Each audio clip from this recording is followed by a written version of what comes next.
Hello, everyone. Welcome and thank you for joining. Wow, this is an amazing turnout, and we're so excited to see you all. Thank you so much for joining. Melissa, it's you.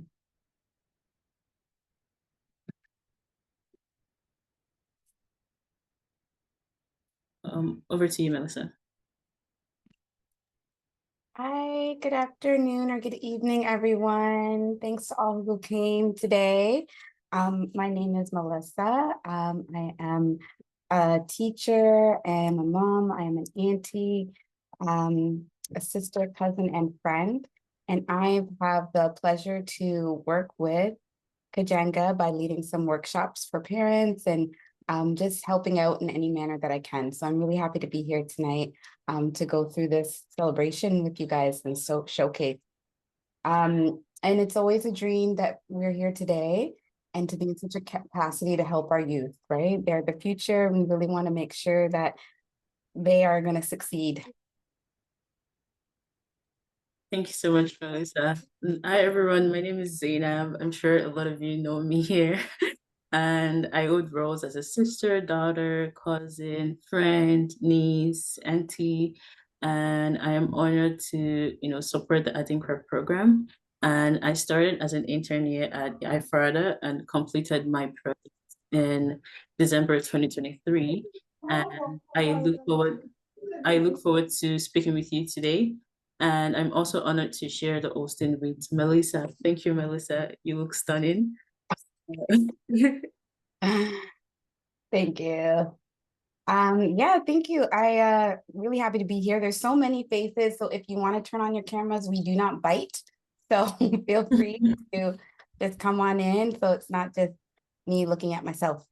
So since 2023, the Andrika program has helped over 50 youth engage in projects in the communities, addressing difficulties such as food insecurities, housing insecurities, Afrocentric programming, and other challenges that impact our community today. So a key part of the Ndrika program is leadership and similar workshops. So one of the one-to-one coaching and mentoring and the development of a supportive community. So that is one thing that we notice a gap within our communities of the mentoring. So a lot of other communities mentor each other and they are able to get further. And we wanted to make sure that we are mentoring our youth. So Andrikas are visual symbols that represent concepts, proverbs, and aphorisms. They originated from the Ghanaian people of Ghana and Cote d'Ivoire. Back then, they were featured on clothing, and which the royals wore on nice cloth. But now they are used by logos, furniture, jewelry, architecture, and so much more. So these new usage embody a global recognition of their profound cultural significance. So in fact, many of the symbols are associated with Akin farms. The widespread adoption of these, especially among African Americans and Africans across the diaspora, has solidified their status as icons of the African symbolism and philosophy. So we use African symbolisms as a way to ground our Afrocentric work, centering our identities, our resilience, and our resistance. Thank you so much, Melissa. So welcome everyone that are just joining. So, Adinkra means leadership, and in this program, we nurture and guide youth to become leaders in their community. And to start, we also nurture youth to start community projects. Kindly please mute yourself if you're on mute. Thank you so much. So, and in this program, we nurture and guide youth to become leaders in their community and to start community projects and to also initiate activities throughout our community. So before we begin, we wanted to share a brief synopsis of our work. Let's ground our day with the Black National Anthem performed by Alicia Keys.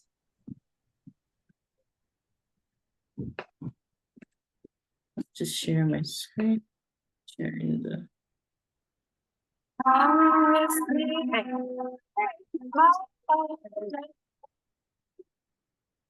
To the sea.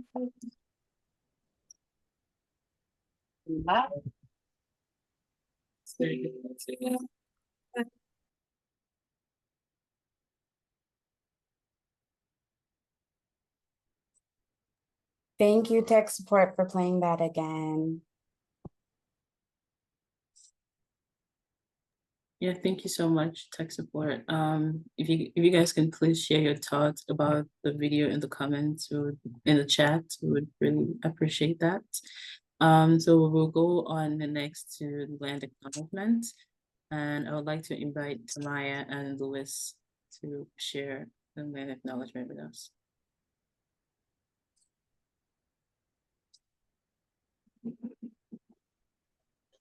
Hi everyone, my name is Lois and I have been a part of iForAda since last year.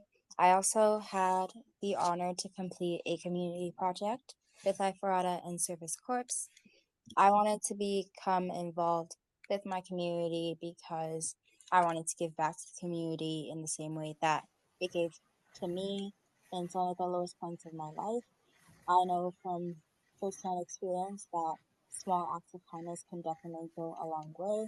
And I also know that there are certain needs that people do need to be helped with, and I wanted to be able to provide them with those kind of needs. We are also here to share the land acknowledgement with you. Hi everyone, my name is Tamaya. I have been a part of IFRADA since September 2024 and I'm a grade 12 student. I want to become involved in my community because ever since my move from Scarborough to Durham, a small town in Durham, it's a mostly predominantly white area. And ever since I've moved here, I've felt a sense of disconnect from others in my community, and I've seen it around in my school as well. People are longing for a group or a community that they could be a part of. So I thought that Ifarada would be a great place to find that and share. Ephrata is honored to work, live, and play on the region of Durham that exists on lands that the Michi, Sajij, and Nishnabeg inhabited for thousands of years prior to European colonization. These lands are the traditional and treaty territories of the nations covered under the Williams Treaties, including the Mississaugas of Scugog Island First Nations, Aldervale First Nations, Hiawatha First Nation, Curve Lake First Nation, and the Chippewa Nations and Georgina Island, Busoli, and Rama.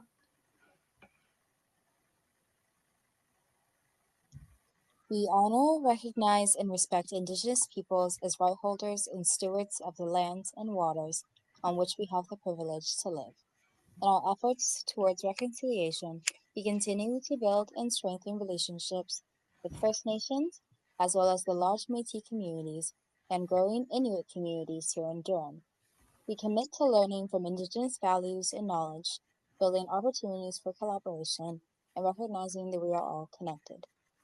I appreciate the land because of the safe, beautiful place that it provides each and every one of us to build a home and a family. I appreciate the breath of fresh air that allows us to breathe, the morning sun that we get to wake up to see every single day, where we can learn, a place where we can learn, a place where we can flourish, and a place where we can thrive. And I personally love nature. I love watching the birds fly. I love taking walks. And I love just being in touch with nature and watching the trees and everything. And that's what I love about the land. Land acknowledgements are a way for us to build reconciliation with Indigenous people. As Black community members, we have a shared history with Indigenous people, and thus we are committed to solidarity and reconciliation.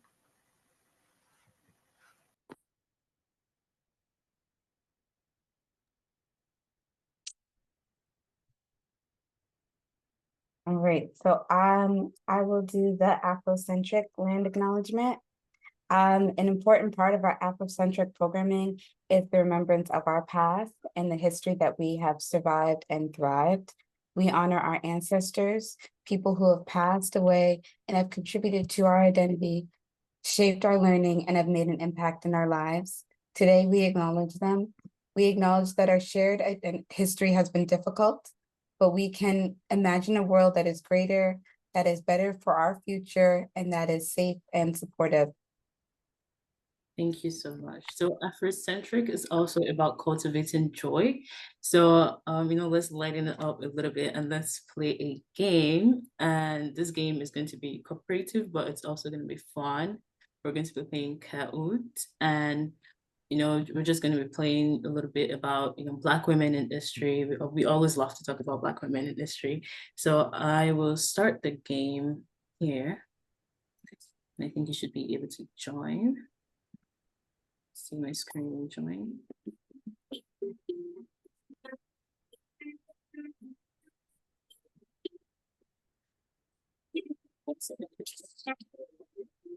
Should be showing over there.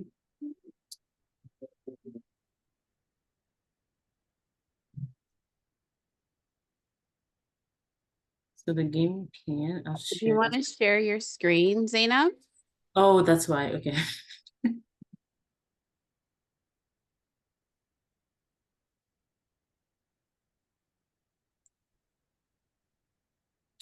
Go.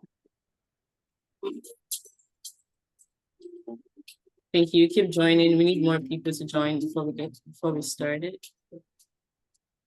We only have 3 people. Oops. Right.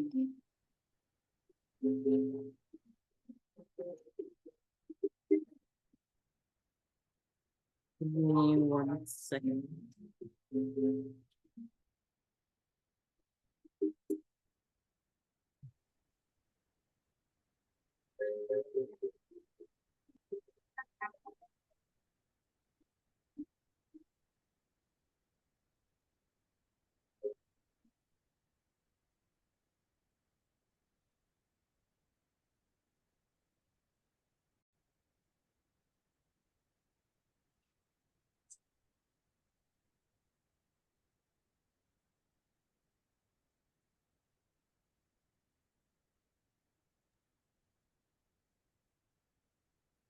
So the first question is, who was the Black woman to win the Nobel Prize? Oh, we can't see anything.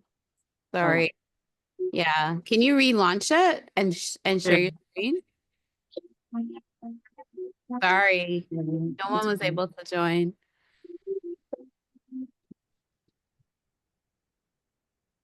Yeah. Oh, it's saying play at limit reached. Oh. Yeah.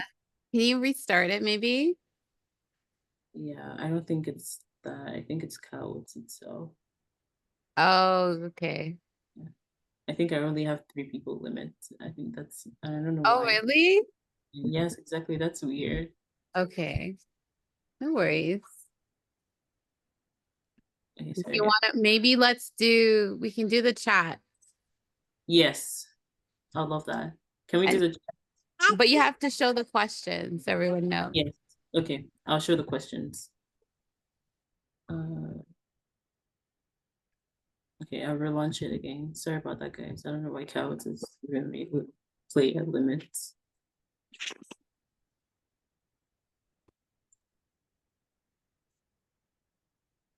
Can you guys see my screen? Okay, good. Thank you.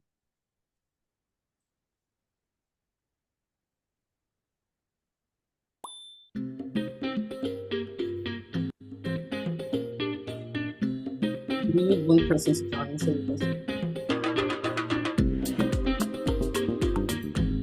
Thank you. So the first question is, you can just put your answer in the chat quickly. So the first question is, who was the first Black woman to win a prize?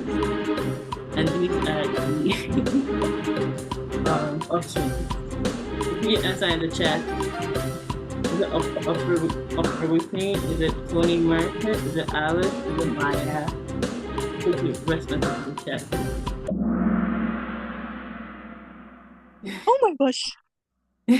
What? I feel like I knew this. I want to see people's, Yes. someone got it in the chat. Oh, I think someone got it in the chat, actually. 1 person got it. Yeah. Nice, love that. So the next question. Ooh. Next question is, which Black woman was a civil rights leader? Kamala Harris, Harriet Tubman, Michelle Obama, or Michelle Obama? Excuse me, Yes. could you please pause the game? If that's possible.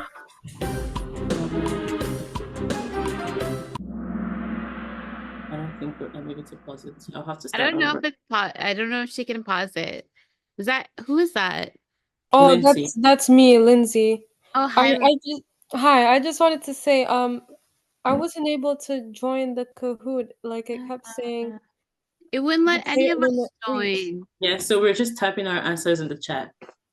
Yeah, because Oh, it okay, only let thank 3 you. people join. It's Zoom. But so far, Bethel is like getting all the answers right. That's right. But everyone got Rosa. Good job. Answer in the chat, Lindsay, please. Yes. Sorry about that, guys. Okay, so the next question is Oh, I'm not mice. complete the sentence. Michelle Obama was the first Black governor. Everyone will get this one right. It's like, let me be easy on them. Let's see. First lady, of course. Good job, guys. Oh, Abby. So true or false? Truth was a first famous abolitionist. True or false? False. Answer the chat. Sorry if I'm blocking anything. True. Okay, thank you. Thanks, guys. Oh, someone chose false.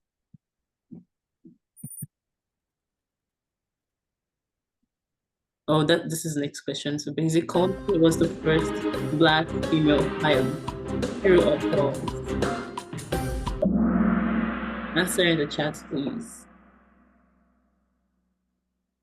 Oh, better. True.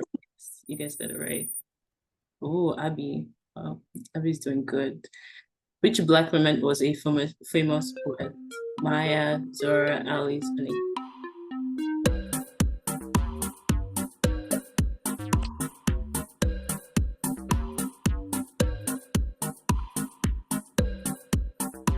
Okay.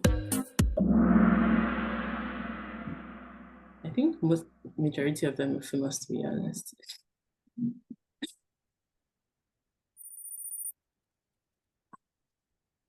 So the next question is, who was the first Black woman elected to Congress?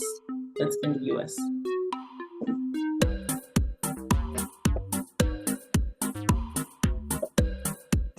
First Black woman elected to Congress.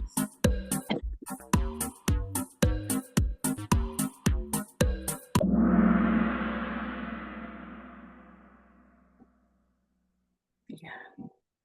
Wait, I want to see the person that got the answer right. Bethel definitely paid attention to history class. I'm a huge Wow. so like that's the thing too. Beto, you're doing great. I love this. So which Black woman was a famous actress and activist? You guys, this one.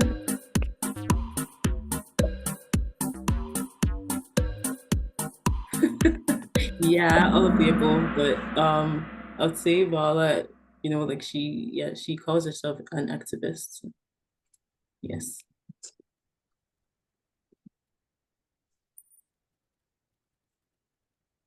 So the second to last question, what year did Rosa Parks refuse to give up her seat? This, I would know people that pay attention to it class.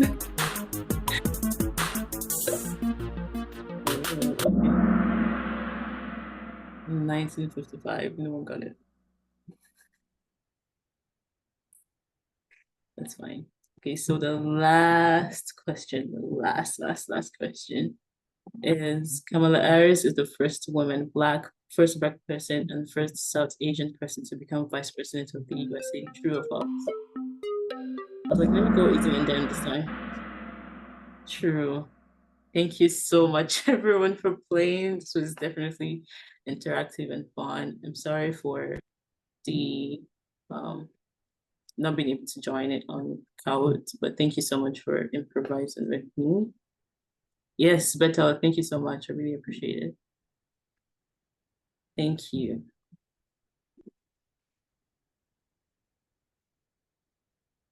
So that was great. There was a lot that I did not know, but I think I got maybe 50%.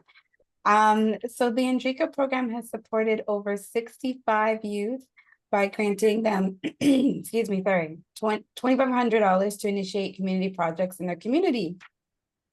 Yay! That's amazing. We've been honored to see so many youth become involved with critical issues that have impacted their lives. Today, our goal is to showcase some of the past and current projects in hopes to inspire you to make a change in your community. I Powered Girls is an initiative our project facilitator, Zaina, developed. She's here to tell us all about her program.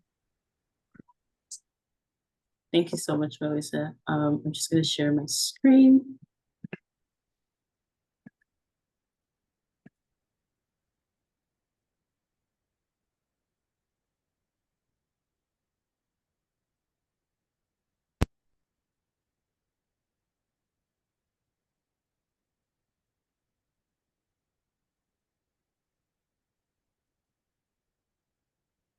So, hi guys, my name is Zainab, and as many of you might know or know, and I am a graduate at Toronto Metropolitan University. I studied sociology and criminology, and I actually just graduated this year.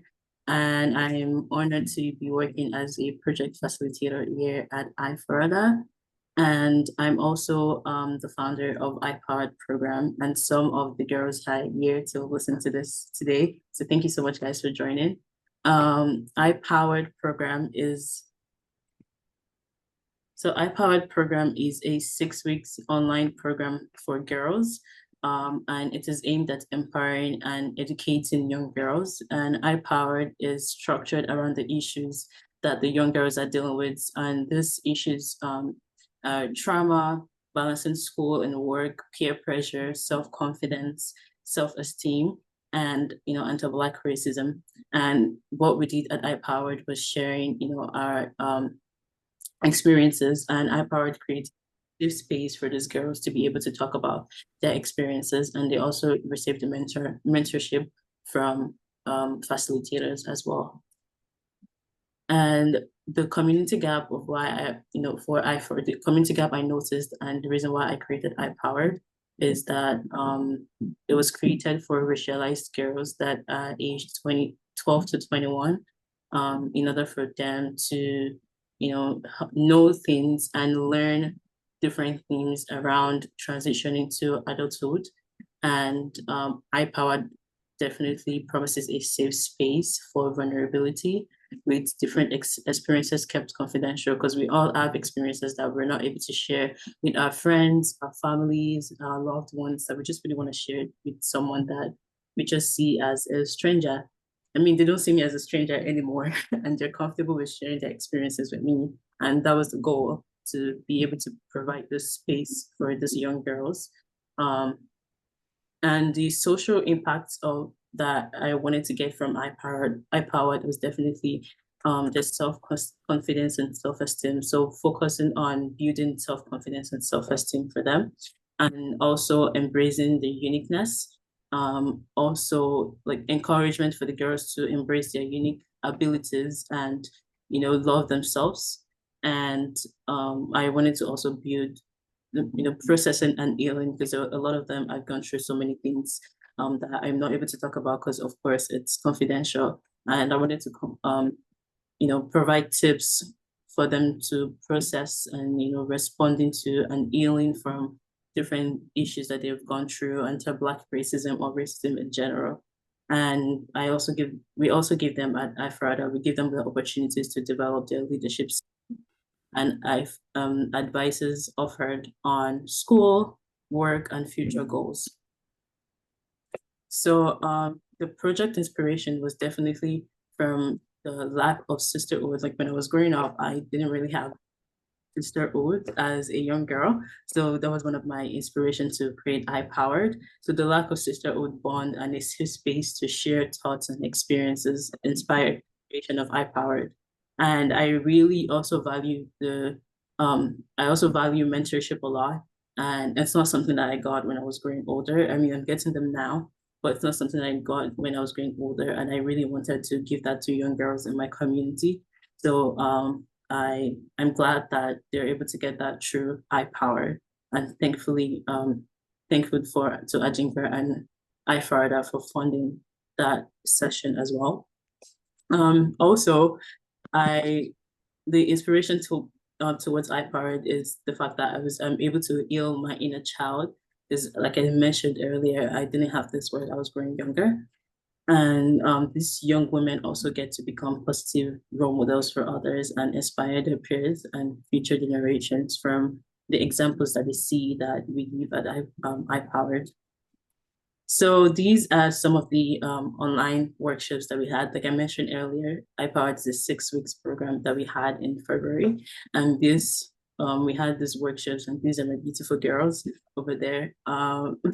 So we had discussions, sharing of experiences and mentorship on specific issues raised by the girls. And they received a gift card for coming to the first session. And participants also got to listen to guest speakers in week 3 and I think in week 5 as well. And there was a youth in-person fun day for the girls on the last day to receive gifts and also to get to know each other because some of them have never met each other before. And these are my beautiful girls on the last day that we met. So we had a wellness workshop by Sika Aroma where they made their own perfumes, they made their lip glosses, and they had food, and we were able to, share experiences and share time together. And these are the girls right there. So this next one, I'm praying that this video works because I don't want it to break. So it's just a video of what we did on the last day. So I'll just share this video. Please let me know if it's working. Can you guys hear that? Sorry? Yeah, we can hear it. Well, I can hear it.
Yes, so that was what we did on the last day. Watching that video makes me so excited. I just want to say thank you so much to Ifrada, to Nicole, to Adinkra for the opportunity, for the funding, being able to fund that project. Like it was definitely amazing, and I could tell that the girls had fun. So that's all for today. Thank you guys so much for listening. Thank you so much. So for thank you. Oh, I see all the love in the comments. Thank you. Thank you so much. Um, so I'm honored to introduce my colleague Joshua Cosby, who delivered an informative project in our community centered on supporting people who are unhoused and reliant on food support. So over to you, Joshua. All right, can you guys hear me? Okay. I'm just gonna share my screen now.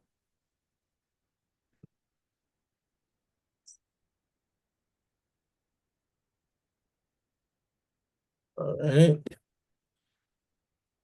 Okay, let's see.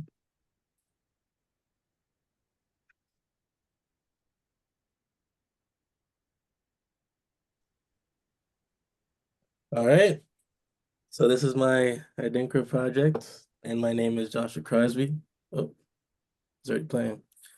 So my project is basically helping out the homeless individuals and showing others how they could pitch in and lend a hand to those in need and make a real difference in our community, because I feel like there's such a disconnect between us and the less fortunate, since we have so much things that we could offer them. So I feel like we could even just volunteer, donate, and help raise awareness for the less fortunate. So I'm going to be showing a quick little 4-minute video to explain what I did for my project and my journey. Yeah.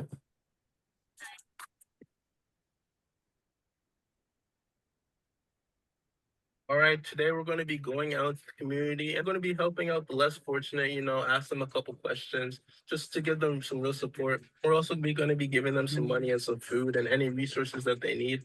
And it's going to be a good day, and we're going to have some fun. So, yeah. All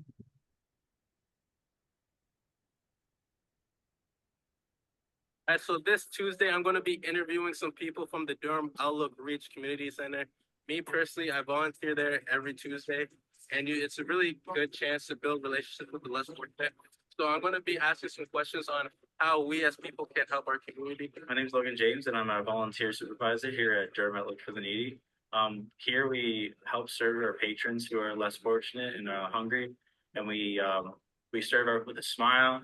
We give them a full course meal, starter, meal, and dessert, and we really just enjoy helping people out and making their day better.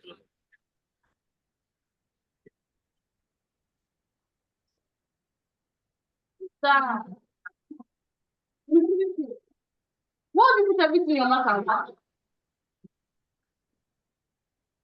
right, so I just got done feeding them less some water, and I gave them a little bit of money. But I asked them if they wanted to be on camera, and they said no, which is completely fine with me. The more important message of this video is that we're helping out the community in general. So I'm going to be linking some resources and some websites on how you can help donate any food, any clothes, anything to really help out your community. Yeah, so thank you guys for watching. I can send you guys my email if you guys want to know, because I'm actually connected with a lot of Durham Outlook soup kitchens. That would actually can you mute your mic, please? Whoever that is. But yeah, thank you for watching, and let me know if you guys want to do any volunteer work or donate anything that you can. So thank you guys for watching. Thank you so much, Joshua. That was amazing and very thoughtful. And I'm sure you made their day. So thank you so much for doing that. I love it. I also want to do something like that later. So next we're going to have a guest speaker, an amazing woman. So Kalina Powell is a dynamic deaf coach and advocate, international speaker, best-selling author, and passionate entrepreneur dedicated to helping young girls with disabilities achieve their dreams. Our mission extends beyond personal coaching, and she's committed to educating the wider community about the deaf experience and fostering a more inclusive society.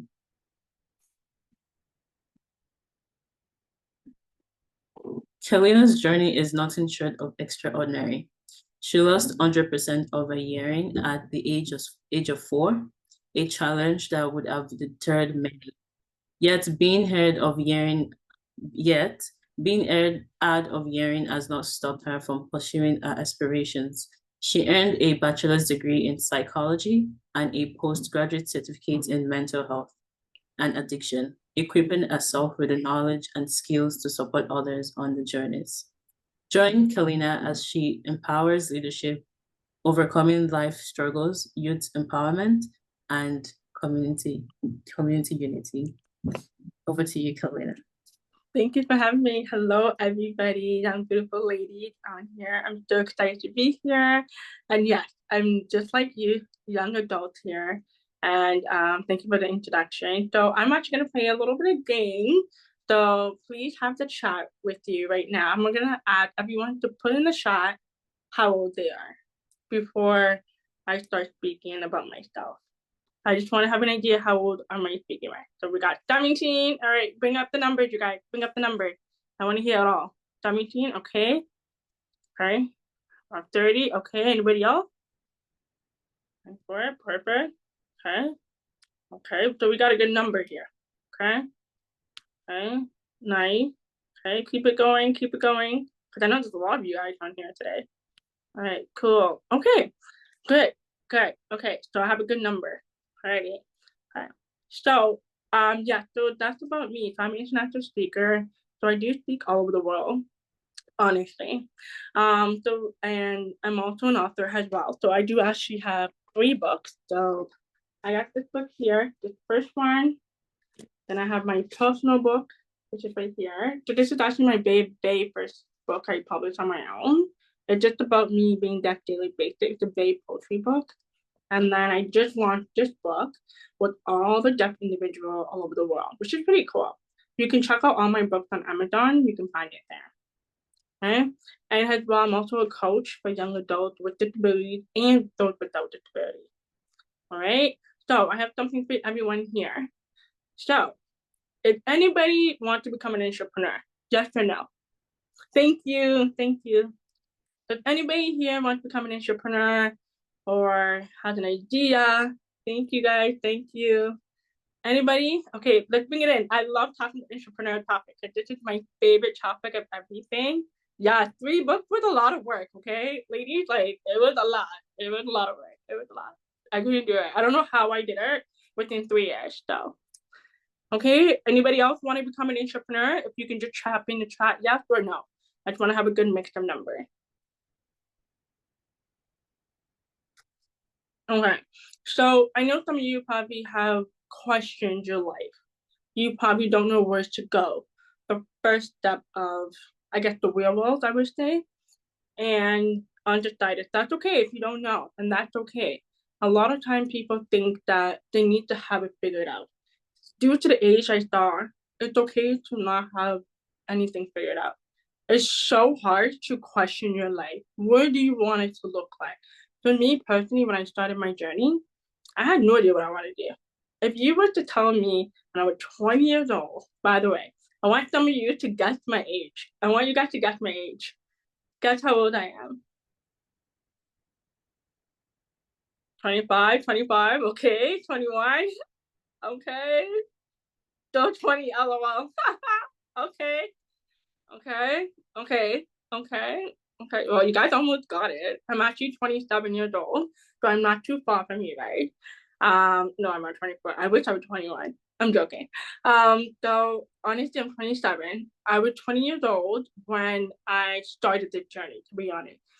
So I didn't tell my family that I wanted to like my entrepreneur journey. I didn't tell anybody what I want to do. I was nervous because of the evil eyes, right? Like people always have an opinion. You don't know who to trust, who you can go to, and that's okay. But at the end of the day, you have to understand that this is your life. This is what you want to do, not anybody else, not your mom or your dad. It's very hard, especially you still live with your parents. It's super hard. I was still living with my parents too. It was super hard to tell them what I want to do. But at the end of the day, you have to remember that you have one life to live. Your parents are not living your life. For example, if you get arrested, who is going to be there for you? Put in the chat if you can tell me who's going to be there for you when you get arrested. If something was to happen to you, put in the chat if you know. Do you think your parents are going to be there? Or do you think your sister's going to be there? Your friend's going to be there? Anybody else? My parents for sure. Exactly. God. Yeah, exactly. I love that. Myself. Exactly. And some of us do not always have that support system that some of us wish we could have. And I'm gonna be honest with you guys. When I started my journey, it was hard. But what I realized was that my why was so big because I want to make an impact to young women out there to let them know that it's okay if you have a disability or not, or any mental health challenge. It's okay. The reason why I said that is because there's not a lot of voice of it, especially women of color. You notice that in the United States, there's so much more advanced versus Canadian.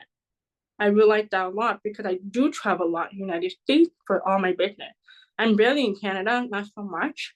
But when I came across a community space in Canada, I noticed that there's not a lot of young black young women or an entrepreneur or speaking up on something. I noticed that we always have to fight so hard to get what we want.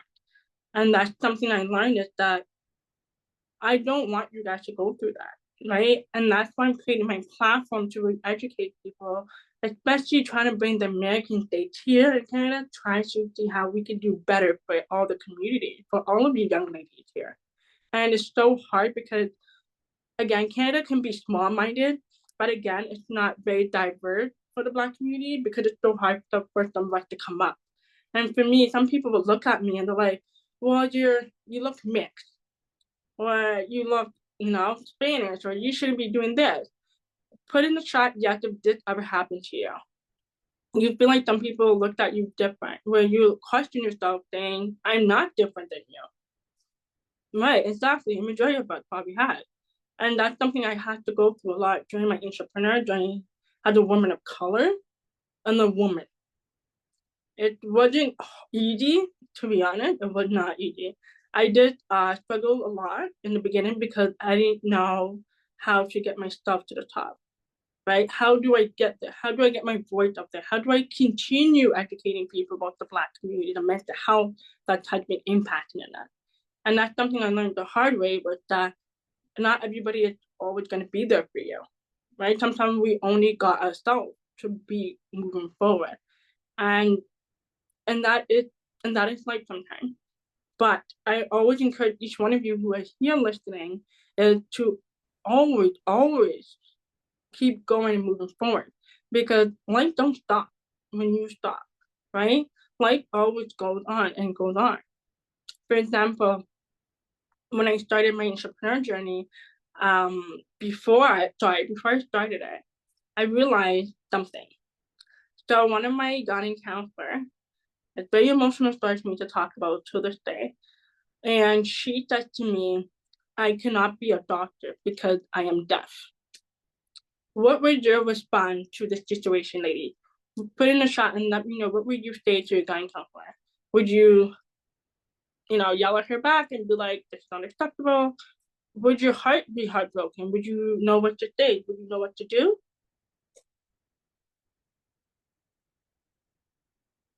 Exactly. Very sad. And my guidance counselor told me that straight off my face and said, Kalina, you cannot be a doctor because you're deaf. I was very devastated. And exactly. And it took me a very, very long time to say, why is someone here talking so negative about me? Why is that? Because I'm deaf? are you judging me because of my disabilities?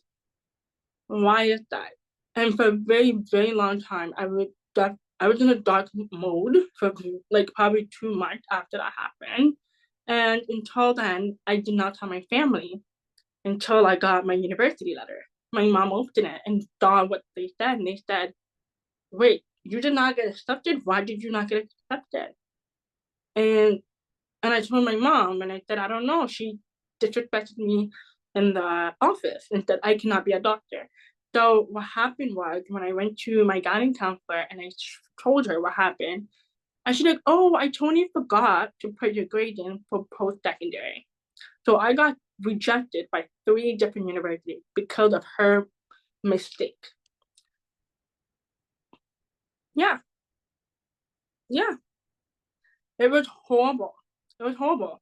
And I said to myself, I was crying. Yeah, exactly. It was so bad, you guys. Like I looked at her and I said, are you serious? After all my hard work I did, imagine, I'm only in grade 11, grade 12. Can you imagine how a little child will feel that no one believed in? Yeah. So she could have, so luckily, so I went home and as you know, I called my grandmother right away. I cried. And I'm like, you know what my grandma said? She started laughing. And she said, you know why she did that? And obviously, I'm from the Caribbean, and my grandmother started cussing and she said, you know why she did that? Because she know you could be successful. Right now, she's stopping you. And then I'm like, grandma, that's not what it means. It means I can't go to university. I'm stupid. And my grandma said, you're not stupid. You're smart. You may not be smart in the book, but you can be smart in reality. There are different smarts in life. And I was like, oh, you're right, grandma. I may not be smart in the book, but I'll be smart in real life. And that's what I want each one of you go in here and tell yourself. I may not be smart in certain things, but doesn't mean I'm not smart in other things. And I want you to think to yourself right now and look at yourself in the mirror that I am smart no matter what I do. And that's exactly what I said to myself. Now it's going up. And I said, my grandma was right all these times. Why did she do that? But hey, guess what? The next day, my mom showed up. Little did the principal knew this. My mom is actually a manager of Children Aid Society. So that's the biggest organization that you don't want to mess with. My mom showed up with her badge and said, I'm here for Kalina Powell, guidance counselor. They had no idea that was my mother. My principal was like, you're Kalina's mother? My mother said, yes, I heard that you declined my daughter's school application. What was that about? My principal shit her pants and she's like, oh, I'm so sorry.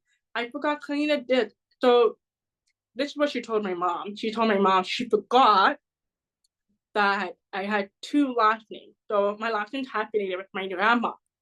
And so I need to get my dad's last name. And it was so crazy that my mom literally yelled at her, cussed her, everything. She reported her to the district school board. And I don't know if she got suspended after, I'm not too sure. But it was like, yeah, see, she was making excuse, everything. It was so embarrassing, you guys. Only if you guys seen her, it was so embarrassing. And I don't know what happened to her after. I actually just ended up, so long story short now, afterward, what happened was I ended up having to take an extra semester back in my high school, unfortunately, because my mom did call the university, explained what happened.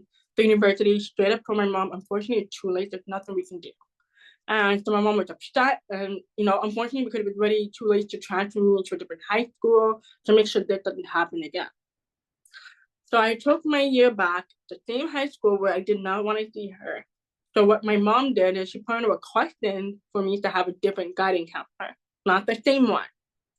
So again, having that support system, having that the strong mindset and saying, you know what, I am worthy, I am smart, will take you to a long way. And I want you, all of you in here on this call, to tell yourself, no matter what people tell you what to do, people tell you to shut you down or whatnot, it doesn't matter what's gonna happen to you.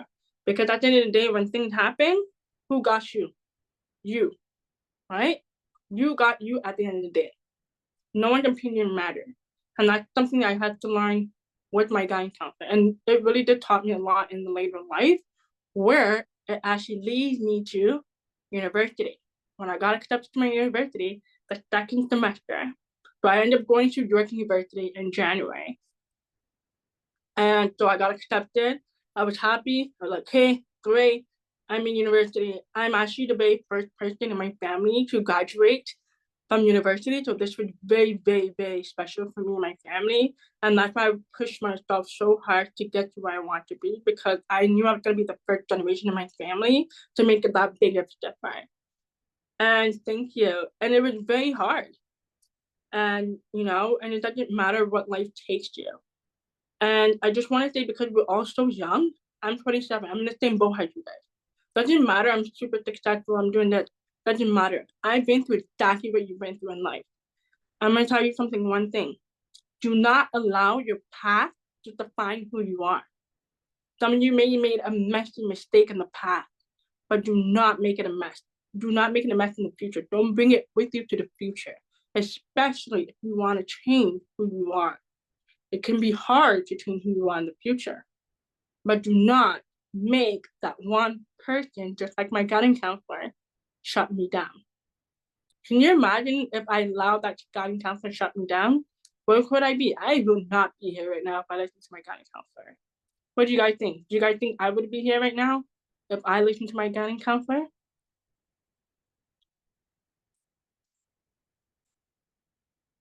Yes, no. Yeah, I know. No, exactly. Exactly. And I want it, and honestly, truly, I want to let you guys know that Gen Z, if I'm correct, you could have find a way. Exactly. In life, you will always make it work or find a way. Anything that happened to you in life, don't make it affect you. Do not think about it. But I highly suggest you to do is speak to someone if you're really struggling with something to get help. Don't be afraid to get help.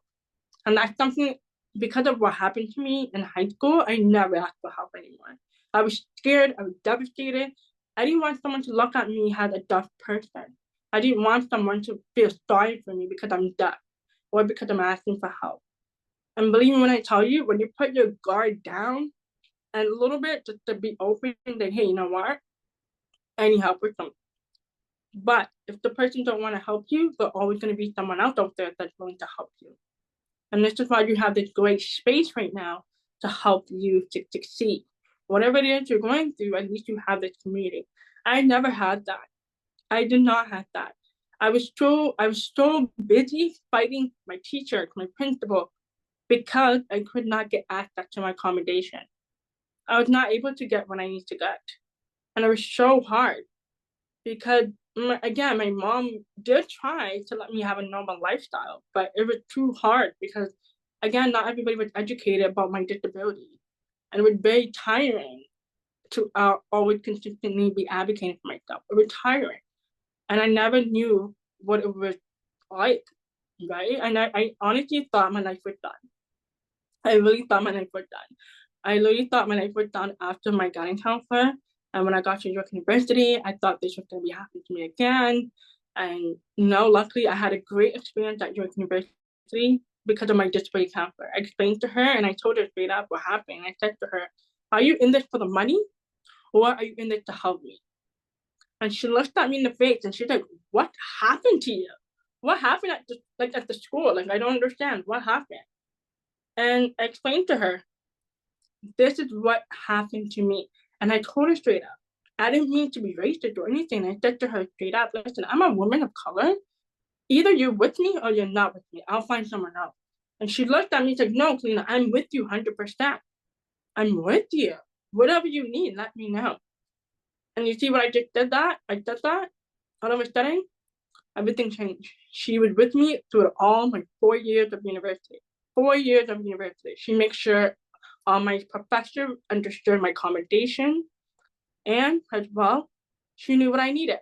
She knew that I needed to have a note taker with me in university. I need a note taker because I can't hear very well in the classroom, especially in university and college. There's a lot of big classroom, and I can't always hear very well. Exactly. And someone in the comments said, I love that strategy. I love the question. Yeah, always ask questions. Honestly, don't be afraid to ask questions. If you feel like something is off, ask them, are you really in this for this or are you in this for that? And they will tell you exactly what you need to hear. Even if they're like, there's your answer. You know your answer. It's right there. 100%. Mind over matter. Exactly. Your mind comes first no matter what. And also, it's very important how you program your mind. If you don't program your mind correctly, I'm telling you, ladies, you are going to be so screwed. And it's so hard to program my mind because of the new norms, the new society, the new things that's happening in the world. It can be hard. But do not think you cannot get to where you need to be. And it all comes down to how do you program it. If you have that strong mindset and you need help, you can always reach out to me. I have my website on here. You can always reach out to me if you need help, support, no problem. But you do need to know that you do come first before anybody else. Because at the end of the day, like I always tell people, you got one life to live. One life to live. And that is my presentation for today. And I hope you guys enjoy it. And put in the chat if you guys have any other questions for me or anything like that. But yeah, I know it's a little encouragement, inspiring. I really hope it was. I don't want to scare you guys off too much, but I really hope that you guys take a lot of this because I want to see each one of you in this room to be successful. No matter what it is that you do, be what you want to do. Be who you want to be. No, don't let anybody stop you. Because you are you. You are you. You are you. No problem.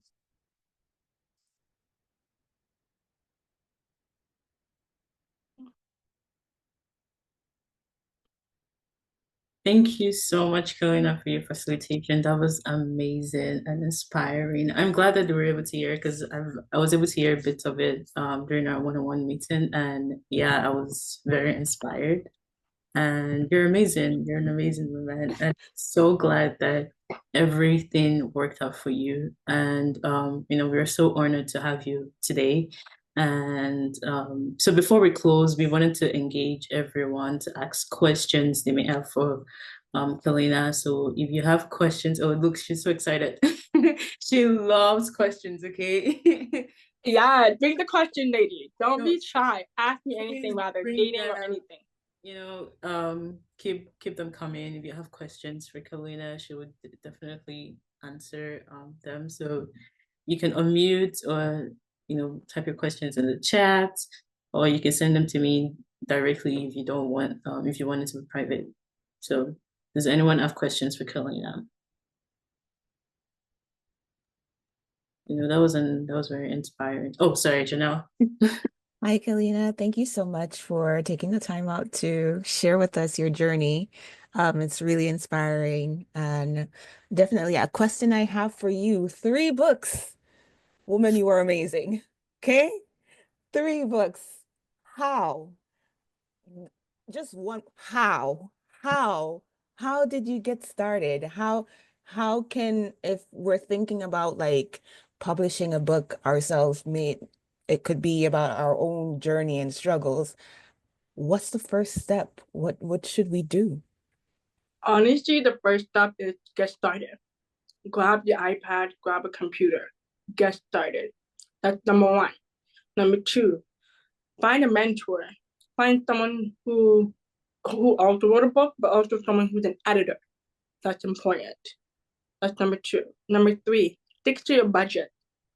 Some editor may charge you $500 to edit a book. Okay? That's number three. Number four, it's this. It's all this. I'm going to get it done. I'm going to get it done. The book takes time. For me, so my very first book was a poetry book, which is this one. Every day I'm just that. It is on Kindle, Amazon, everywhere. You will find it everywhere. So this is my very first book I wrote by myself. It took me 3 months to write this book. 3 months. Because it was a poetry book, original chapter. So with this book, I will tell you straight up what I did, step by step, so you know what I did. So the very first thing I did is I found an editor on my budget. I paid her $200 to edit my book. Number two, I went on what's that website called? Fiverr. I found a graphic designer that was $50 for my book. And then number three, I did self-publishing. I didn't work with someone. I did by myself. So I did a lot of research on Amazon. How do I become self-published? And then that's what I did from there. I just literally put it into action and get it done right away.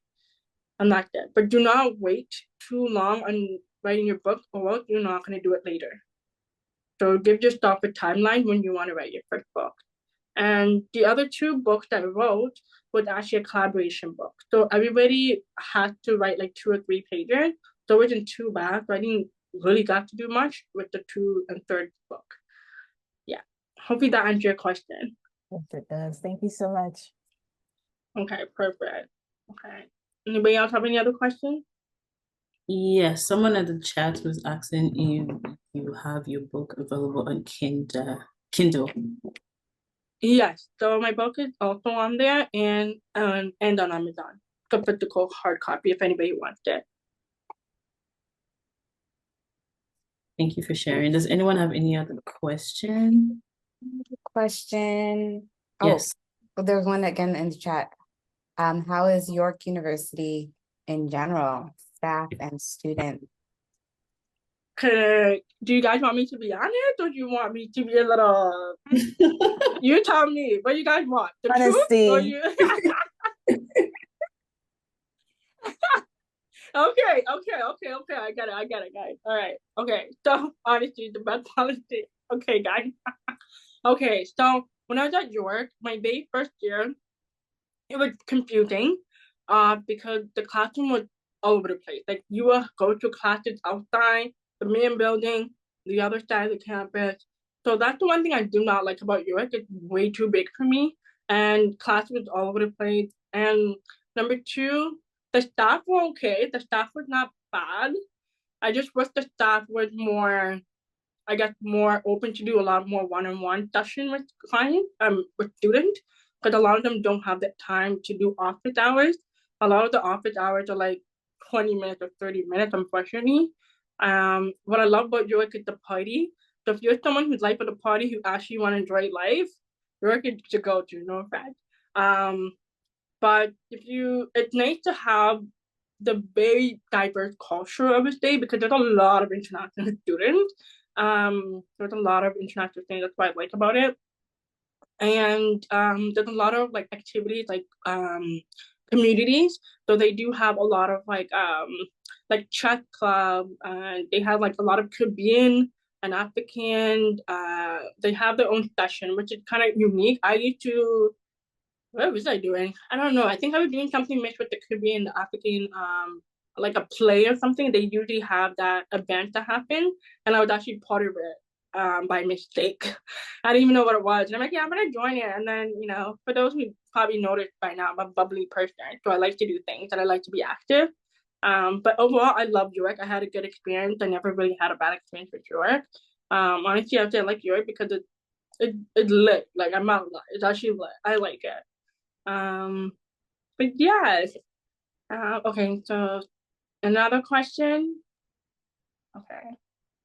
Yes. So Lindsay said, how was it being an international speaker?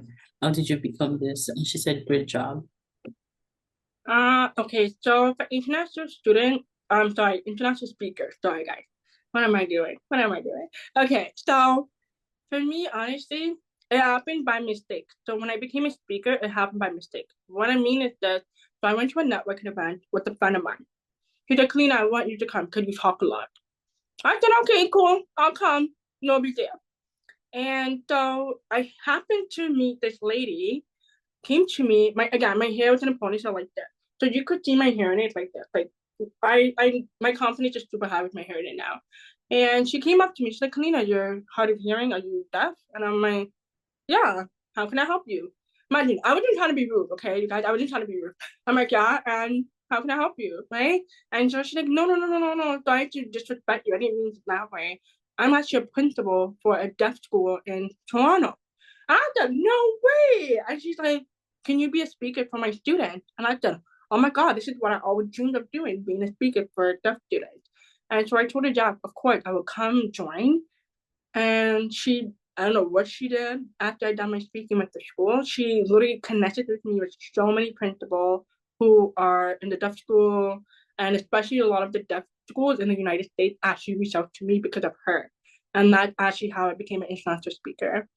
Um, so that's literally how I got started. So if you are thinking about becoming a speaker yourself, I would say start doing small work. What I mean by that is start speaking into a community. Ask to volunteer to talk about your story. Or you can join different podcasts. So if you know a friend or a family friend that's starting a podcast, you can also start doing by that. But that's a great way to get yourself out there. Yeah. But yeah, so that's, if you're thinking about becoming a speaker, do it, because we need a lot of you young people out there. Believe me when I tell you, we need more young people. So if you think about being a speaker, girl, come on. Let me know. Let me know. Be like, I want to be a speaker. Okay, no problem. I'll find you a job. Right? So don't ever be nervous to be a speaker. It's actually a stress avoiding job because you got to see people to smile, just like the way you guys are right now. You guys are saying, wow, you're straight inspiring. So you're going to inspire a lot of people that you don't know. Hopefully that answers your question.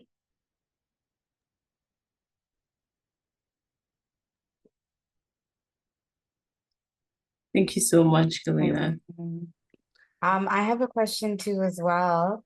I'm a teacher, so I work with a lot of children, and bullying is like first and foremost happening right now. So what kind of advice could I give my students about bullying or about empowering themselves? And tell us a little bit how you grew up. Like, did you experience bullying at all, or share some more? Okay. So yes, so I did experience a lot of bullying in the hand school. Some of you probably don't know. I actually went to two school. I went to a deaf school and a hearing school. I went to two school. And I was all over the place. So when I went to the deaf school, I was normal. I was by myself, always. But when I got into hearing school, it was devastated. Like I was being bullied a lot. The point where I had students used to make fun of my speech. My speech was very bad at the time. And so my mom had to put me through speech therapist for me to talk very well. And it was very hard. I would say from grade 1 to grade 5, it was very difficult. Even though I kept telling the teacher what was going on, the teacher, again, didn't tell my parents. I used to come home bruises. My mom would be like, what happened to you? And the teachers didn't even bother calling my mom, didn't bother communicating. For you as a teacher, I would say always keep your eyes out on the student. Number one. Number two is be very open with communication with the parent if you notice something is off. And I know sometimes teachers don't want to interfere with the parents and the child, especially when they go home, because it's a whole different story, which we understand that. But at the same time, you have to understand that this environment is your space too, right? Because if you're witnessing bullying and the child don't feel comfortable coming to you, can you imagine what they're going to go through when they get older, right? And teachers play such a key role in a child's life, especially for me. I thought I could trust my teacher when I was younger. When I tell her, hey, I'm being bullied, or a friend of mine would tell her, right there for me, it's like a lot of trust in my teacher. And I did a lot, to be honest. From grade 1 to grade 5, I did 100%. And so I think you should always have an open discussion, maybe like a once a week follow up with the students and say, hey, like, what is it that we need to do to improve?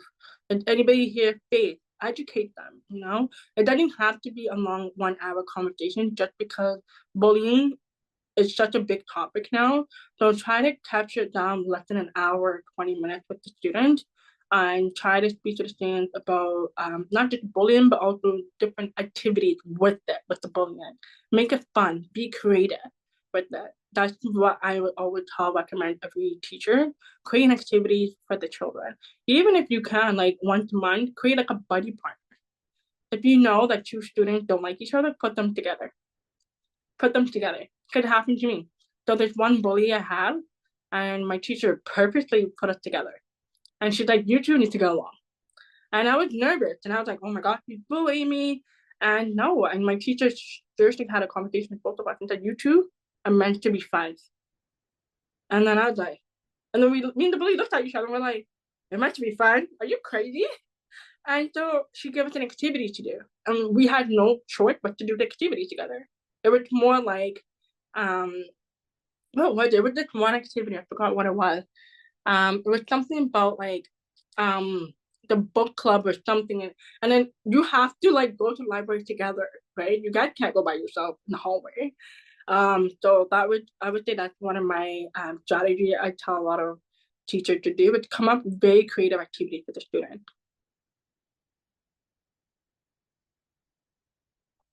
Thank you so much. And I'm sorry that the teachers weren't there to kind of stand up or interject and really stop that, because that is crazy. I would love for you to come to my school though. That would be we'll talk about booking. Nah, exactly, for sure. I'm always here. Anything, whatever you guys need, you ladies, if you guys have questions about entrepreneurship, don't be afraid to reach out to me. I'm more than happy to call. I don't bite. I don't bite. And yeah, so I'm always here. Thank you so much. Thank you, Kalina. Now I have a question for you. Actually, Nicole saw a post on Instagram, and we were all inspired by your message, and we wanted to know why speaking to youth is important to you. So speaking to youth is super important to me because I did not have a voice when I was growing up, and I didn't have anybody that looked like me. I didn't have. I don't know. I wanted to ask you guys a question. Everybody on the chat, have you guys ever met a woman of color who is deaf, who's super confident?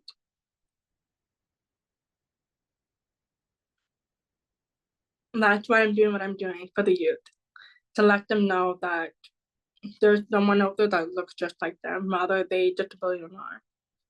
And it's very hard to find a lot of youth speakers.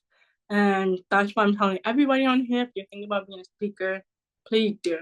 Because you'll be surprised how many youth you're going to impact.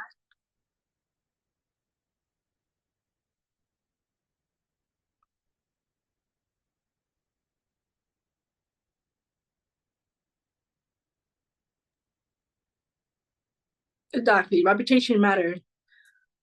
100%. And that's something I'm always big on, reputation, especially youth, especially all of you guys. So here in listening, especially because it's my passion. I love it. And, whatever I can do to let the youth know that they're not alone, it's definitely my big thing.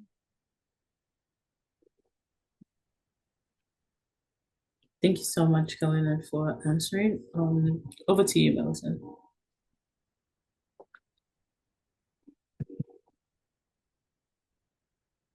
Oh, you muted. Sorry. I think I grouped my questions together. Oh, okay. So yeah, like just your journey. We're really happy that you're here, and thank you for the inspiration. I think you've done nuggets that have touched us all. I know a lot of people may have experienced educators who have said they can't do what they need to do, or they're not good enough. And it's so important that we hear messages that counteract that, right? And say that you can be the best that you can be. You can achieve anything. Doesn't matter your abilities or the color of your skin or your gender or your identities or your orientation, your faith, your religion. You can do whatever you need to do to succeed and really make a difference in this world. So we appreciate you for coming in. Anyone else has any questions too for Galina? Definitely want to get your book on Amazon now. I'm super excited. Yes. Yeah, I'm excited. Everybody can go grab it. You can grab my very first book, which is my poetry book. That's the one I want. Yeah, I'm gonna grab mine for sure. Thank you so much for your responses. And Kalina, I'm eager to hear from you. So one last question for me. So I just wanted to know, and I'll open up the question to the audience as well after Kalina goes. So what is it that you used to overcome your challenges? Like, are there any specific skills? Are there any specific, you know, is there anything specific that you did to overcome your challenges? I would say for me, it's having the right guardian. It's super important for me, and the support system. That was something I had a hard time growing up with friends, cutting off people, to cut them off if they're negative. And that was something I had to learn when I was younger too, is that don't be afraid who you are, and be honest with yourself. And number two was I actually got a counselor when I was in grade 9, outside of the school, not inside the school, you guys. And so that helps me a lot in terms of being able to look at the bigger picture, because sometimes when you always go to people in your circle, it's like you're going in a circle sometimes. And that's something I learned and realized that I do have to speak to someone outside of my circle. And that helps so much to clear my mind and everything. So I would say find the right counselor or therapist for yourself. That would definitely help a lot and helped me a lot as well. Thank you so much. Thank you, Kalina.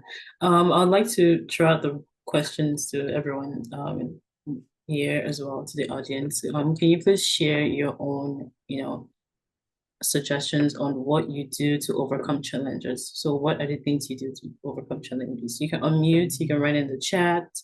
So what are the things you do to overcome challenges? It could be sleeping. I always sleep. Yeah, exactly. Exactly. I sleep a lot. Someone said pray. So being prayer. I love that. Sleep, yeah. Get help from others. Exactly. Thank you. Thanks for sharing. Anyone else? You can unmute or put in the chat. Does anybody ever read like a mindset book or a self-care book? Okay, yay, we got someone read self-care books. Woohoo! Okay. Oh, niece and nephew, all the best, honestly. Oh, and my goddaughter, she's like my cutie. Like, oh, she's so cute. Oh, nice. I like this one. Tamaya said watch YouTube videos, like inspirational ones. And Michelle said pray and sleep. Yeah. Thanks, guys. Thank you for sharing. Melissa, how would you answer the question?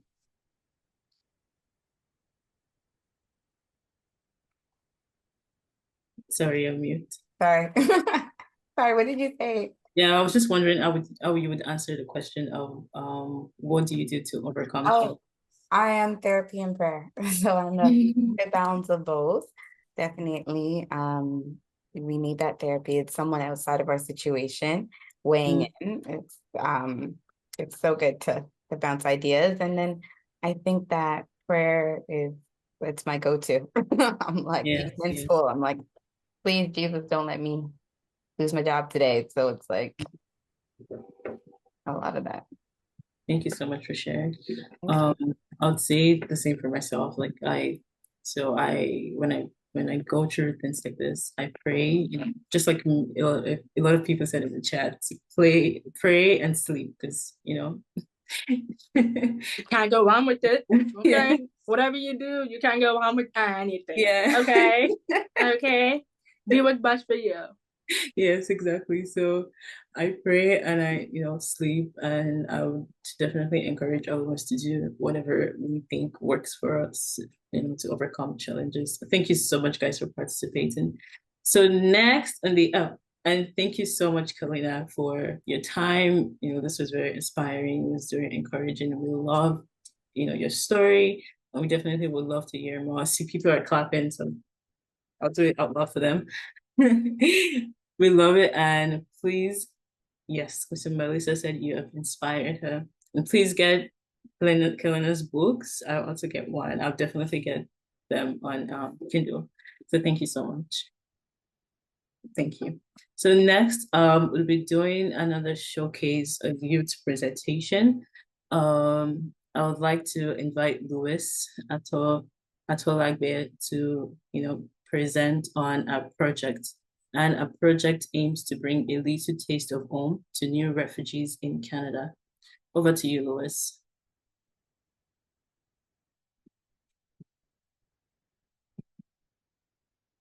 Okay, good job.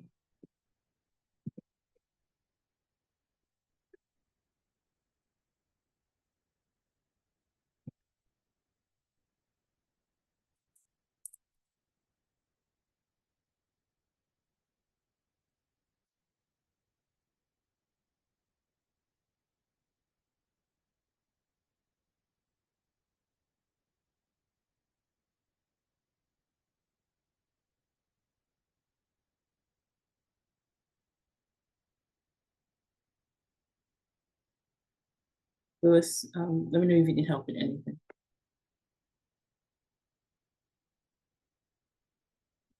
And you're currently on mute, so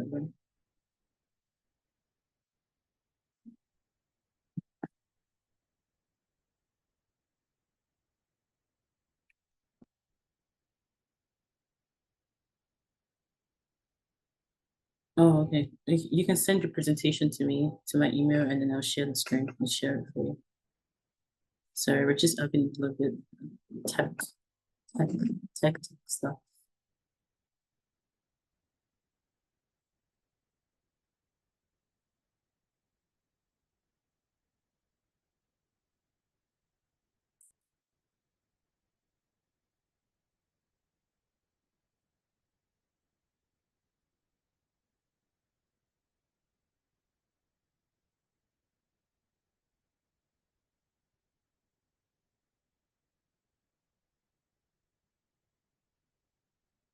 You know what? While we're waiting, we can do a movement break.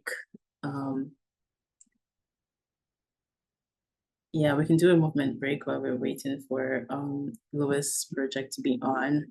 So you can just go around, move your arms and try to move your legs, your body, move it back. I'll let you guys know when we're back.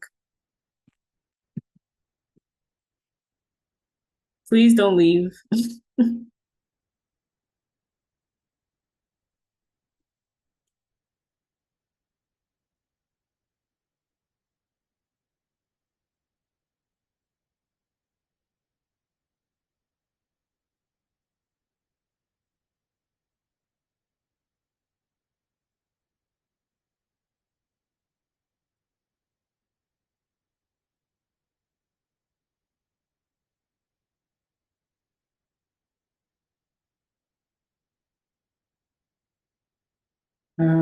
We'll be back in 1 minute.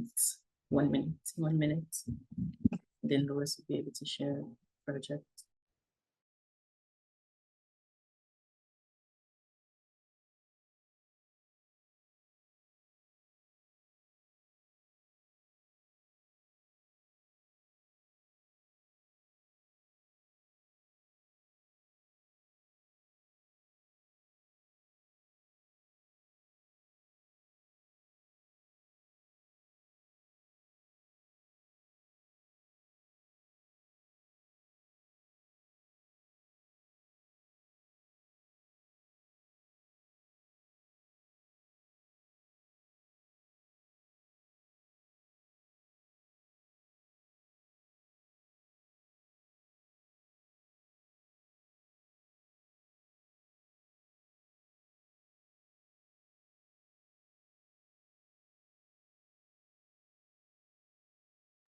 Hi everyone.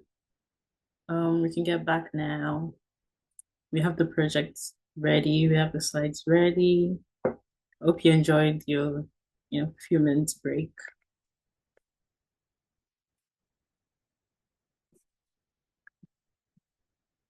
Hi everyone. Just to make sure I got everyone's attention, if you can please turn on your camera, that would be nice. So I can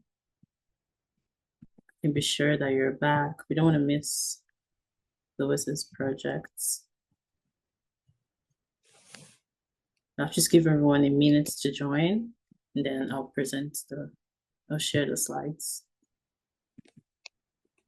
You can please turn on your camera. Please, we'd like to see your faces.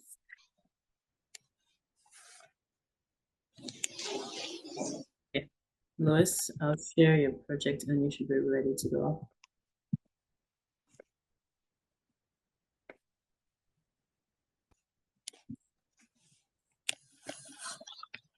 Hi, everyone. My name is Lois again. Sorry for the technical difficulties. So this is my project, Home Away from Home, that I did last year. I was a part of the Adinkra program.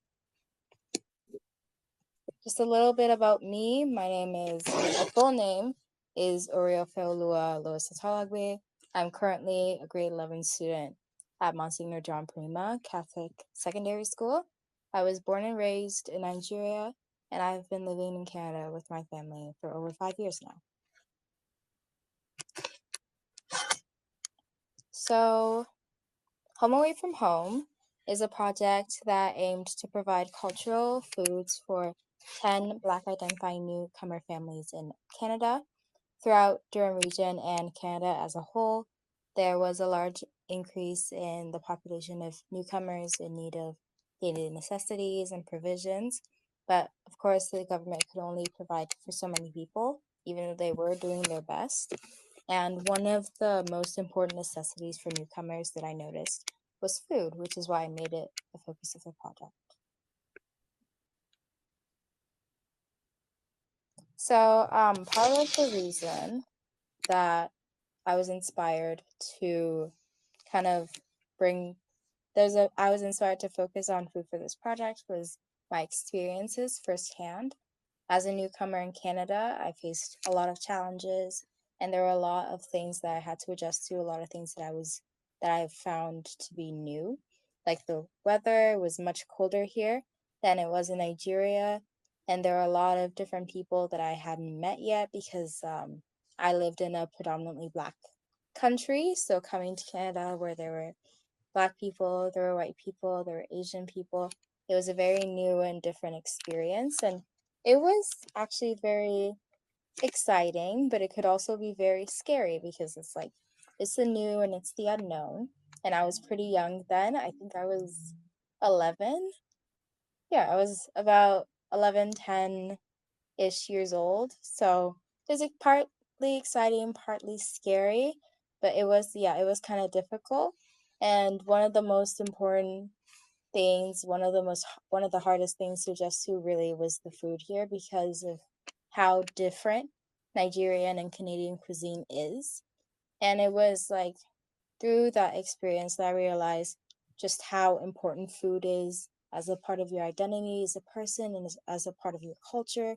Like a lot of people, they don't really think much when you just eat. Some people even skip breakfast, which honestly I don't know how they do it. I could never. But yeah, it's not just something that you eat to feel full. It's something that makes up a part of you, a very important part of you. Okay, so last year on March 4th was the day I implemented my project. The day before, I went shopping with my mom and my sister.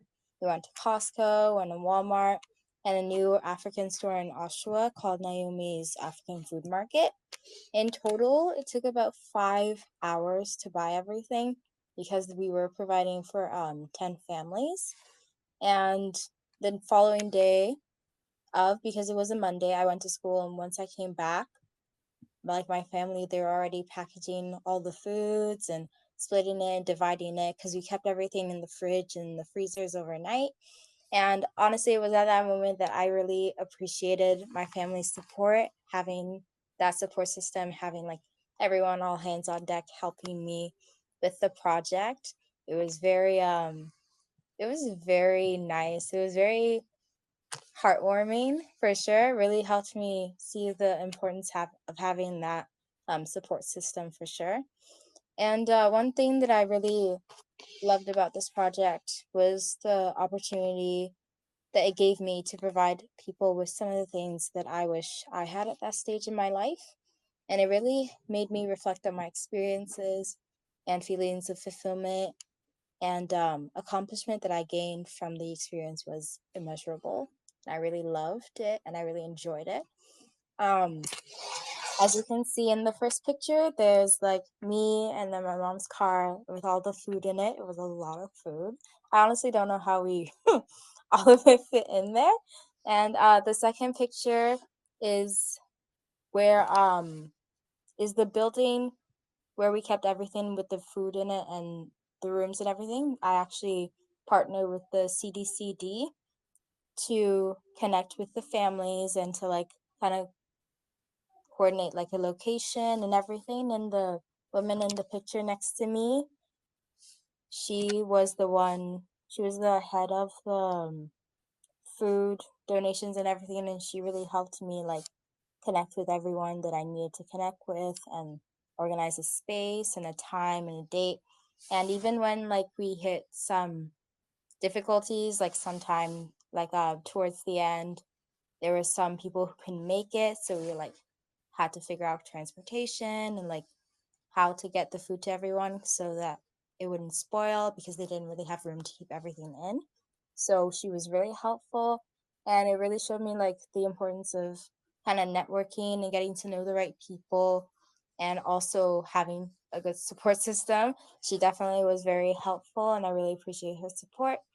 And in the last picture, you can kind of see some of the families that I was able to help with my project and the food and everything, and some of the foodstuffs in front of them, like and everyone was very appreciative. Everyone was definitely very happy and very I think a part of them too was surprised, because honestly I would have been surprised too if I was in their shoes, because I remember like whenever we would go to like food banks and whenever we would get like food from like the what are they called, the hotels, which are kind of like for the hotels for refugees, it would be like kind of the staples and the cuisine and some of the foods that would be common here, but we wouldn't necessarily be used to.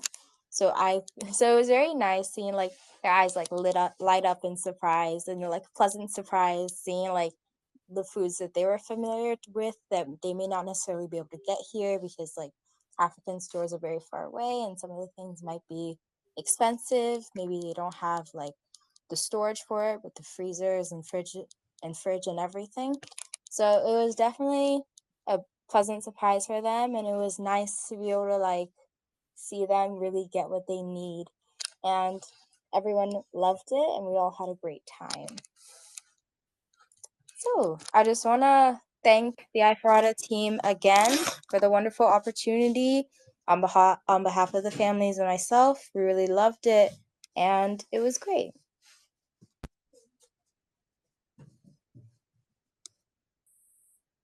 Thank you so much, Louis. As a Nigerian myself, I'm sure they were very excited to see all the food stuff, the noodles, the Indomie, everything. It was good. And yeah, thank you. It's amazing. Great work for sure. Thank you so much for sharing with us.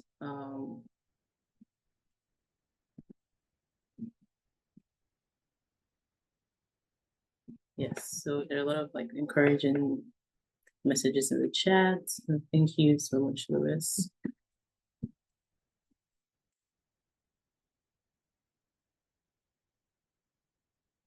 So for the next project, would have Kasturi and should be sharing a project on. So a project's name is called The Brighter Beginnings, and the Brighter Beginnings initiative offers yoga workshops specifically tailored for Black, Indigenous, and women of color,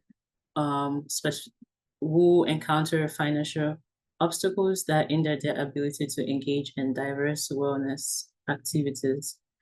Over to you, Kasturi.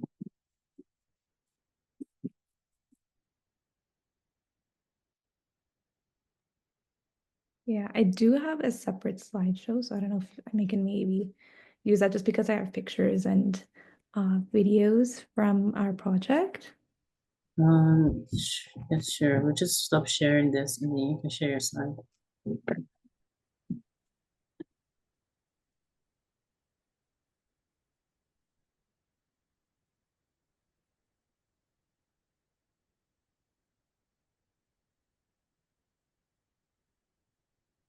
I think, are you able to see my page? Yes. Okay, great. Okay.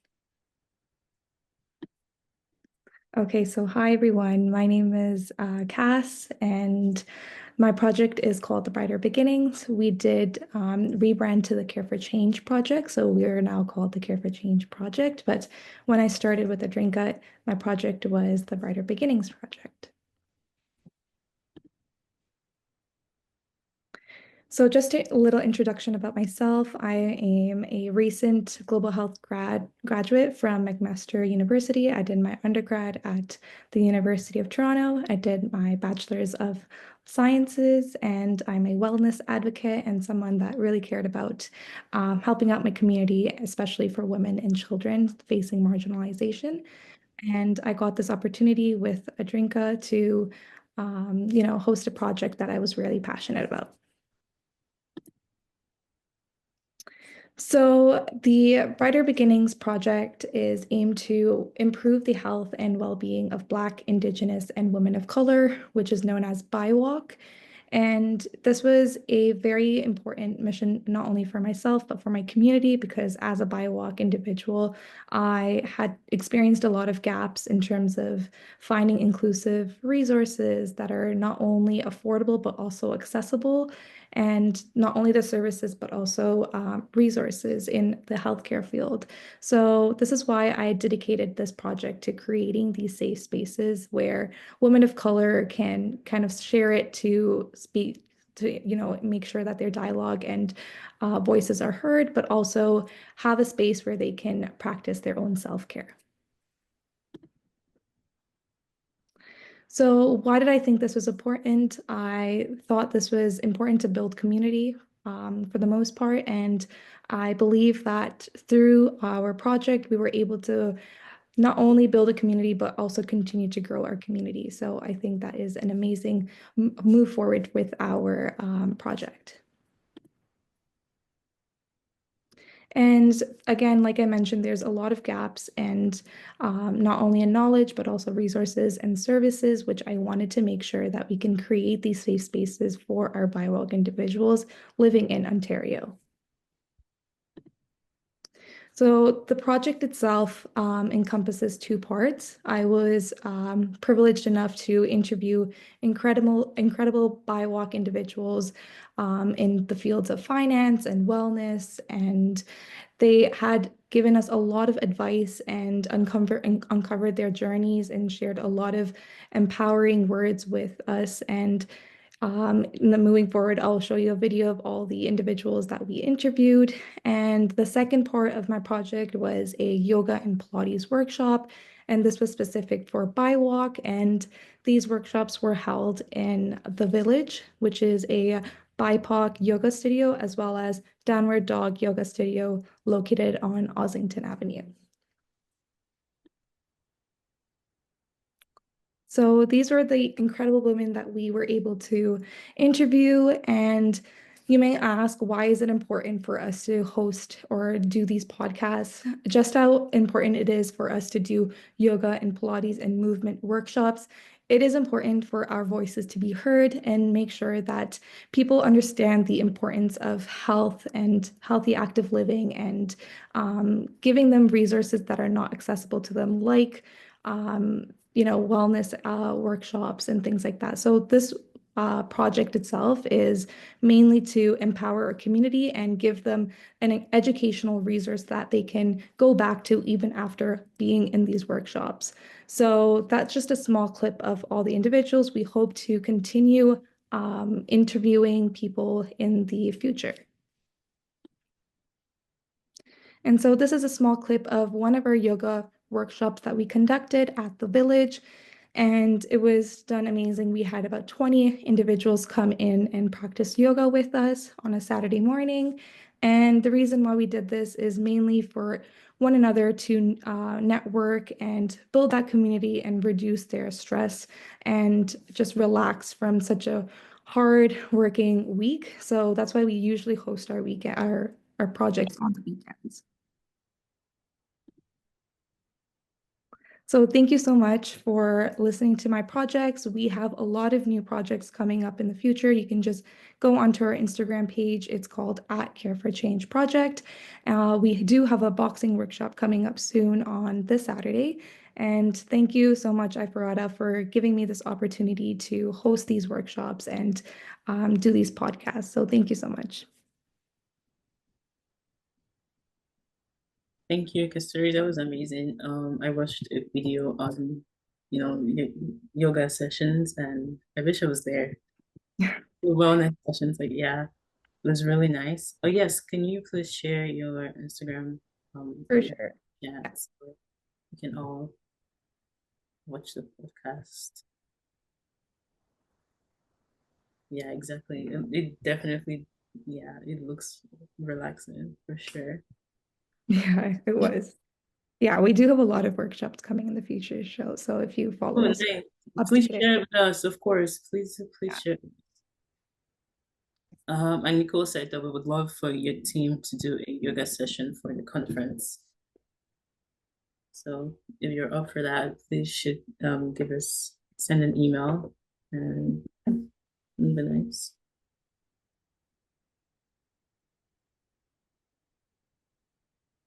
So is that your Instagram? Yeah, so this is the Instagram that we have. Thank you so much. Thank you so much for having me present.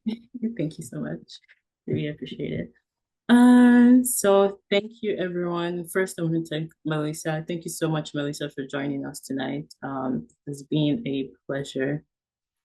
And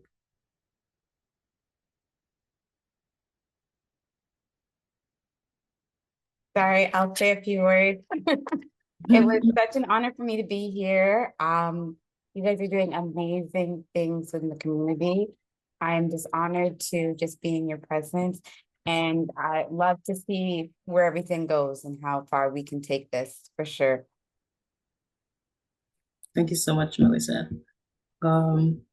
Nicole, if you don't mind sharing the screen, sharing the slides so I can tell them about the upcoming events that we have.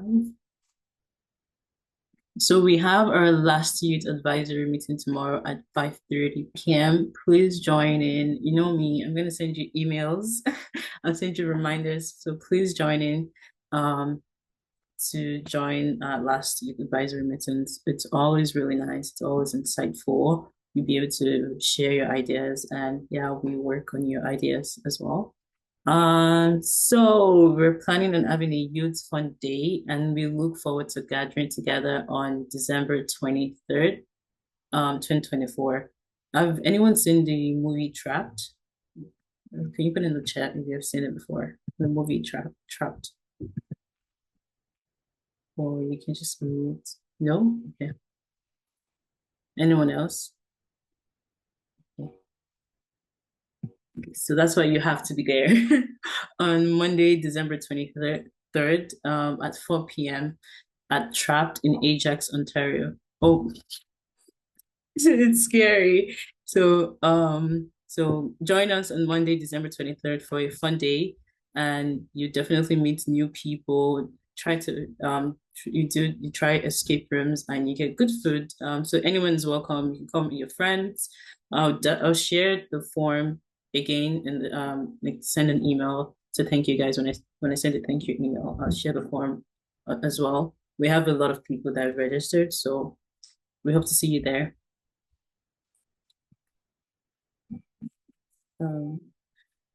And for the Adinkra workshops, just so I'm sure you all see the amazing projects that we do when it comes to Adinkra, and we have upcoming workshops in January 23, 2025, January 30th, February 6th, and February 13th. We'll have like inspiring facilitators just like Helena,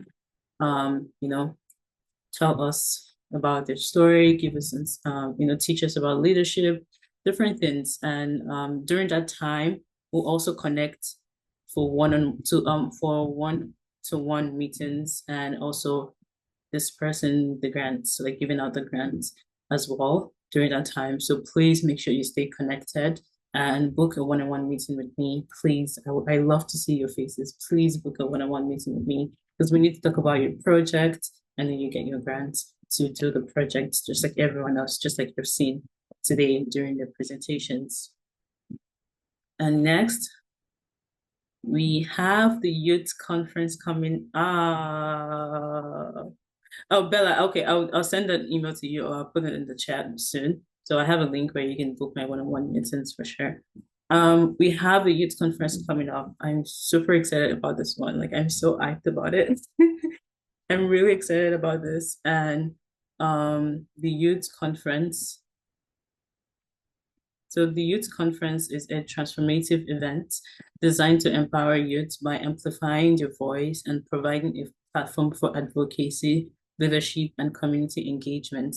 So yes, please tell your friends. So by bringing together every youth from diverse backgrounds, the conference aims to create a supportive space where everyone, like each and every one of you, can share your experiences, learn from one another, and also build a network of peers. Like, it's a conference, you network, you meet new people, you build your connections as well. And this is going to be happening on Friday, March 28th, 2025, and it's from 9 to 6 p.m. because it's a conference, right? So we're going to have different activities. We're going to have keynote speakers, we're going to have hosts, we're going to have breakout rooms, workshops, performances. So that's why it's going to be that long. So it's from 9 to 6 p.m., 9 a.m. to 6 p.m.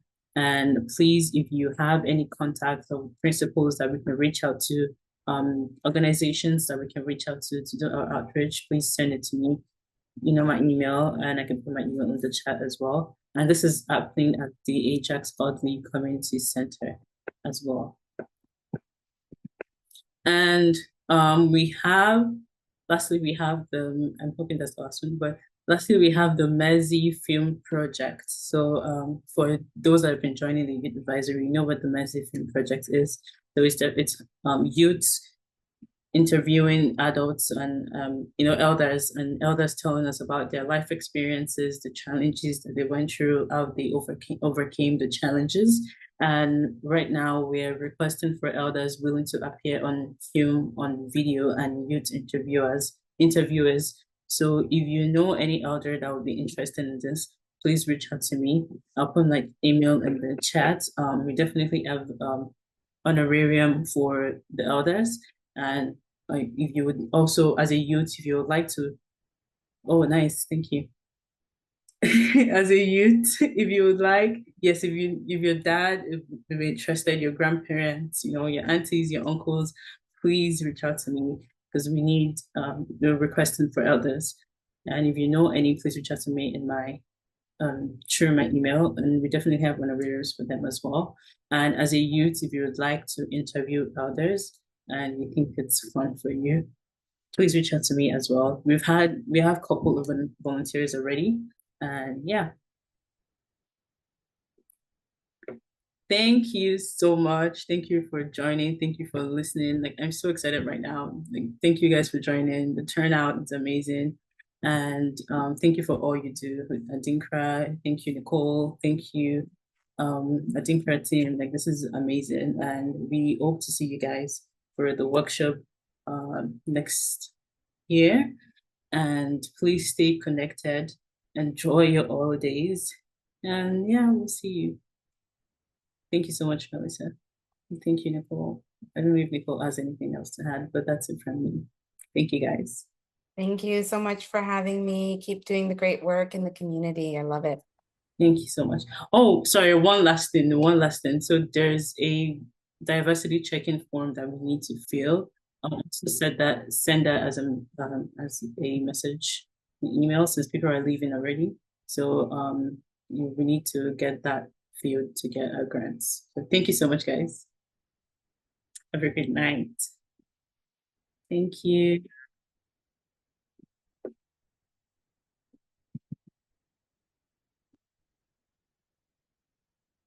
Thank you, guys. Bella, I'll send an email to you.